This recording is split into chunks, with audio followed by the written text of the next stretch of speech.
welcome to the latest edition of the Cloud Native Now podcast. I'm your host, Mike Vizard, and guest as always is Paul Nashawaty, who's practice lead for application development for the Futurum group. Paul, good to see you again. Mike, great to be here. All right. Hey, guess what? We're having a birthday. Kubernetes 10. Can you believe it? I mean, did you bring a present?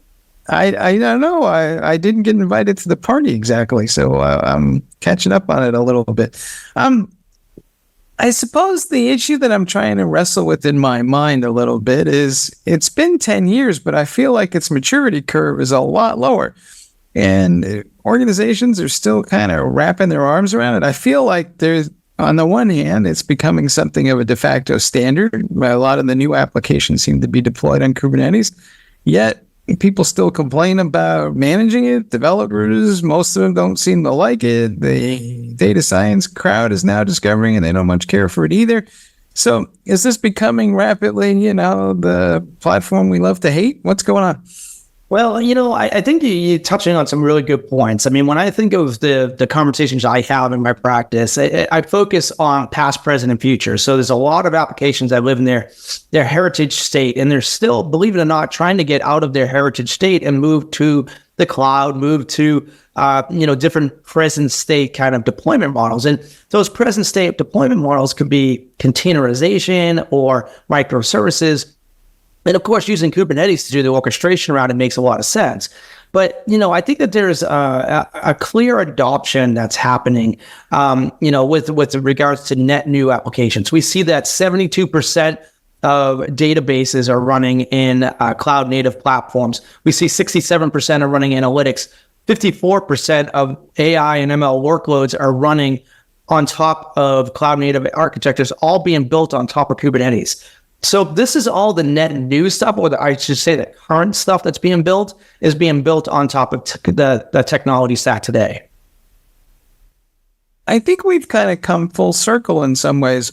I feel like most of the new applications, microservices based, are generally heading over to Kubernetes, not maybe 100%, but seems to be that way. But now a lot of organizations are building out these kind of platform engineering teams, and there's a conversation about how to take those monolithic virtual machine applications and deploy them on Kubernetes. I think in the wake of the Broadcom VMware deal, more people are at least interested in having that conversation. What's your sense of what's going on with our monolithic applications as it relates to Kubernetes? Yeah, it's a great question. I mean, I don't know how much of the noise in the market right now, in the industry right now around Broadcom and VMware is causing the move. I think the cause of the move is we see that 54% of organizations are looking to use Kubernetes to reduce infrastructure costs. And so when I look at it, there's a maturity. Right? And applications live in any one of these stages. There's your siloed monolithic applications. Then they get encapsulated into a VM. From there, they get moved into a fat container, right? And then from a fat container to moved into microservices and then fully elastic. So you have these 5 stages of applications, and organizations have, any reason to move across those different phases for any one of those applications. It could be to move off your existing infrastructure. It could be moving away from existing heritage licensing models, like, maybe virtualization, and move towards more of a breakout that application to microservices. So you'll reduce your downtime and you have more, basically make it more modular. So there's a number of reasons from a tech perspective, but there's also a lot of vendors kind of going and converging on the market for this. Right. Well, that brings us to our next topic, because Docker has a survey out, and it was looking at the application architectures that are in use, and more people than ever are building microservices, but there's just as many people building monoliths, and there's people who are maybe twice as many who are doing some sort of hybrid thing. And in some ways, I feel like monoliths are turning into big-ass microservices, and we're just trying to live with all this stuff as we go along. And you enunciated 5 stages. Some of us might call that 5 stages of grief. Yeah, it could be. I mean, I think when I was briefed by Docker and, talking to them about some of the research, we were talking about the context of 3/4 or 76% of respondents in the survey are using containers and the SDLC, right? And that's compared to basically 65 or 61% that are using testing and production respectively. So there's like basically a shift of using the new containerization across the SDLC, but where they're using it from the context of Docker is 71% of respondents indicate they're using Docker Compose. We see 57% of organizations using Docker Engine, and 42% using Kubernetes as native. But then there's a blend of Kubernetes with Docker Desktop being 35% of the respondents. So what does all this mean? It means that, it means that I'm an analyst. I talk a lot about data. That's what I talk. But no, what it really means about it basically says that, Kubernetes and the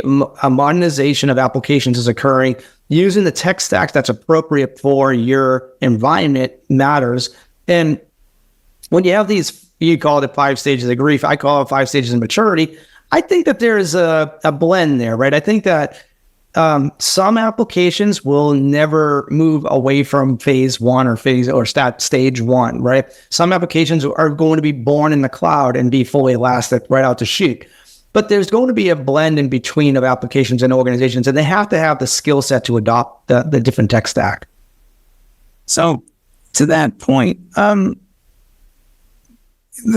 think we've talked about this before, but it also seems like even with the containerized applications, there's more of those running outside of Kubernetes than on it. And a lot of it may seem to be just the developers kind of voting with their feet and saying, we love containers and encapsulation, but, I can live without orchestration. So, is that a moment in time, or do you think everybody's going to need orchestration?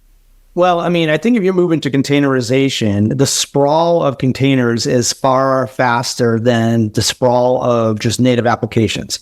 So if you don't have some type of orchestration platform to manage the sprawl, you'll easily lose control of all of those containers that are being developed in your environment. So that's one kind of perspective. I think that if you're building containers in a test environment and trying to maybe migrate applications or try different test suites and such, that's fine. But when you go into any large scale production environment, orchestration is key to success.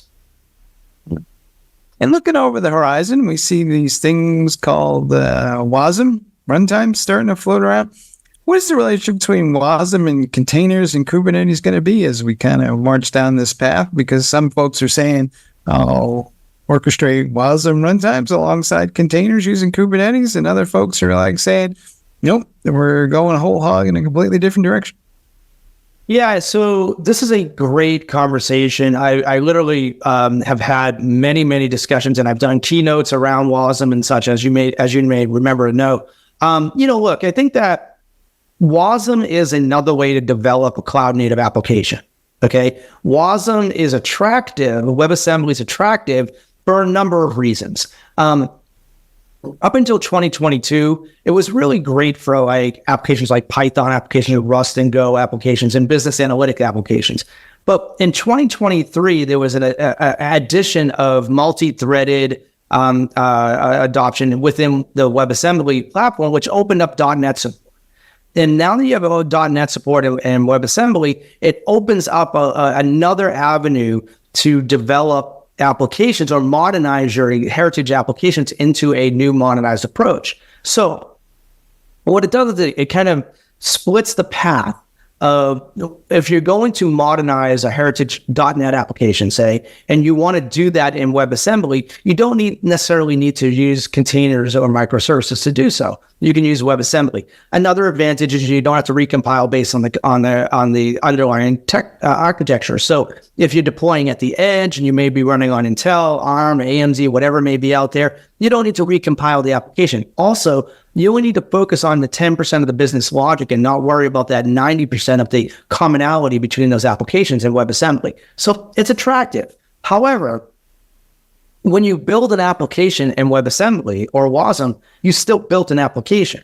So if you're sprawling applications, you need some type of orchestration to layer on top of it. This is where Kubernetes does come into play. I think that Kubernetes comes into play for the orchestration and management of all those containerized applications as well as WebAssembly applications.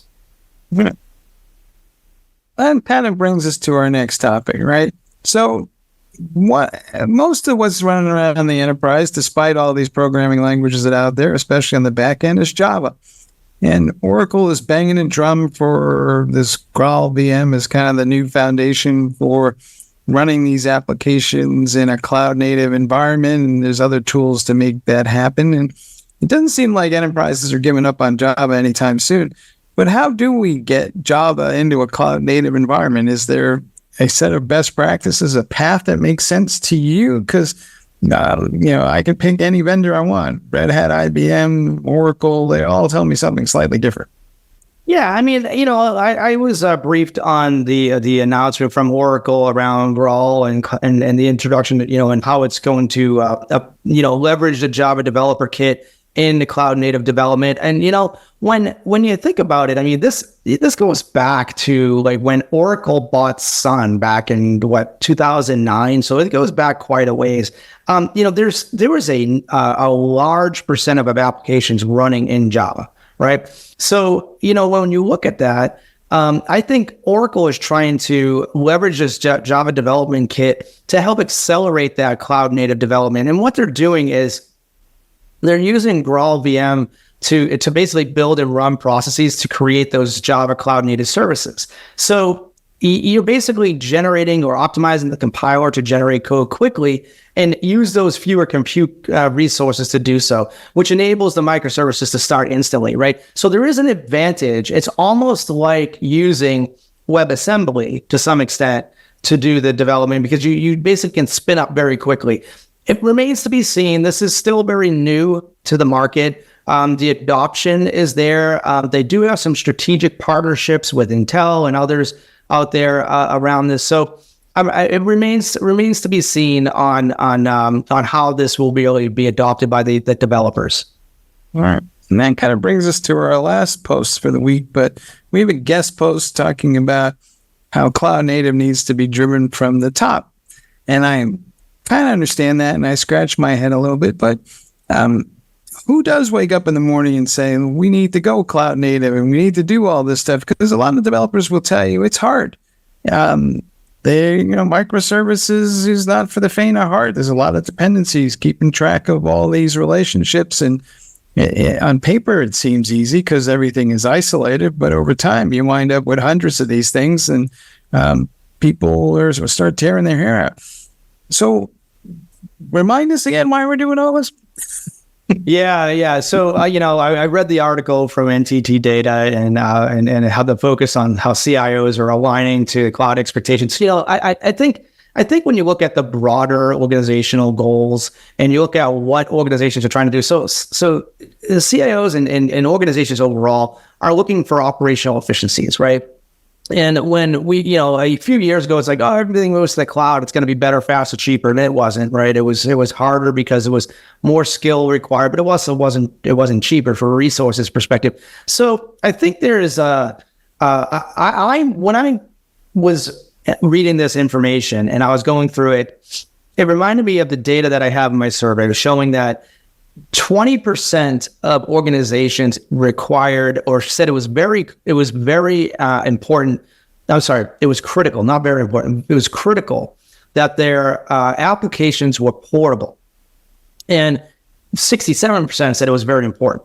Now, why is that? Well, because we also find that 94% of organizations are running on their production workloads on 2 or more clouds. 65% are running on 4 or more clouds. So if they're moving their workloads across from core to edge to cloud, multiple clouds, distributed clouds, and distributed environments, having a cloud native application that's portable has the ability to be flexible across these different locales and those different locations. That makes sense to me. And if you want to not have vendor lock-in, also makes sense to me from a CIO perspective. It gives you the ability as an organization to negotiate the best terms with your cloud provider. So that's something to consider from a cloud first approach. I do think that those organizations are going, look, we don't have resources, we have skill gap issues, etc. They should look to service delivery partners to help accelerate their cloud native initiatives. So that's where I was thinking NTT Data was going with this kind of top down approach. From the cloud perspective, it was really about efficiencies and optimization in the organization, but also having the flexibility to work with those cloud service providers. I'm not sure about the portability argument. I get the argument around resiliency and microservices, and you should be able to reroute calls and your application won't crash. It just may run slower forever because you can't figure out where that issue is. And so it takes time for a DevOps team to sort it. But when I talk to people about portability, very few of them seem to have actually done it. They like the theory of it, but once you get into it, you discover that, AWS or wherever it is has all kinds of hooks into the application that make it difficult to port. There are APIs involving the networking layer, the storage layer, and it all, just isn't quite a full boat lift and shift. And so, just how important is portability, do you think? Well, I mean, again, if I as an analyst, I look at data, right? And all I can speak to is the response that I get back from my research reports, from my data, the customers that are responding. When 20% of a survey of just shy of 400 respondents indicate that it's critical for them, for their environment, that's a pretty big number for me to open my eyes and think about. I do think that there's different approaches to harmonize the multi-cloud distributed cloud environments. You don't have to walk into an AWS or GCP or an Azure specific solution. You can use something to harmonize it, like an OpenShift or like a Tanzu, for example. And you can harmonize across each one of these platforms holistically. And there's also the understanding of today, we were asking these organizations if they were refactoring their heritage applications to cloud native. Only 11% said that they would do it on-prem. But then we asked that same question in the context of the next 2 years. Over 30% said that they would repatriate back from the cloud to on-prem to do their refactoring and building their cloud-native applications. So having the ability to move across different cloud platforms seems to be an attractive point to many of the respondents in these surveys. Yeah, and these same people will also tell you that, one of the benefits of Kubernetes is that it allows you to scale up and down. But as far as I can tell, everybody scales up and hardly anybody scales down because they just treat it like it was, some sort of newfangled virtual machine. So do we all need to take a good hard look at ourselves and just say, what exactly is it we think we're doing? Because there's a disconnect between what I see in the survey results and what I'm encountering in the real world. Yeah, I mean, I think it's always important to understand from a quantitative and qualitative perspective from the research and from the data. If you look at the general industry landscape and you have a large percentage of survey respondents, and then you have individual customers that are saying that they do X, Y, and Z, that's an interesting perspective to understand where the customers are actually deploying what we're seeing across the market industry challenges. With that said, I think that, when we blend and overlay those two data sets, you can see how those use cases would apply. So I think that there's, the use for your business will change based on your business results and really based on your application results. So you could have individual applications that are doing many different things. So you have to do what's right for your business and how your organization is going to adapt. I think there's a gap between our aspirations and reality. I think when I get out of bed in the morning, I would love things to be portable, and I would like my IT organization to be as efficient as possible. And that's what I answered in the survey. But then I get into the day-to-day, things where I got to roll up my sleeve and the brass tacks. It's a much different world. It's a lot more complex, and and people are kind of sitting here going, "Boy, maybe AI will solve all this because it's getting beyond our human minds to manage." Yeah, maybe. I mean, complexity definitely was the number one response in the challenges when it comes to cloud native adoption. So it does come out to your point. You're absolutely right. Complexity is a challenge, and organizations are looking to vendors to solve those challenges. All right, folks, well, you heard it here. If you're experiencing this issue, there's some things to be said about one thing. Other people are as well, so you're not crazy. So I think we'll collectively all move forward, because moving backwards is not really an option anyway. Hey, Paul, thanks for being on the show as always. Thanks, Mike. All right. Thank you all for listening to the latest Cloud Native podcast. You can find this and others on our website. We invite you to check them all out, as well as on our favorite distribution networks, including Spotify. All right, folks, be safe out there, and we'll see you next time.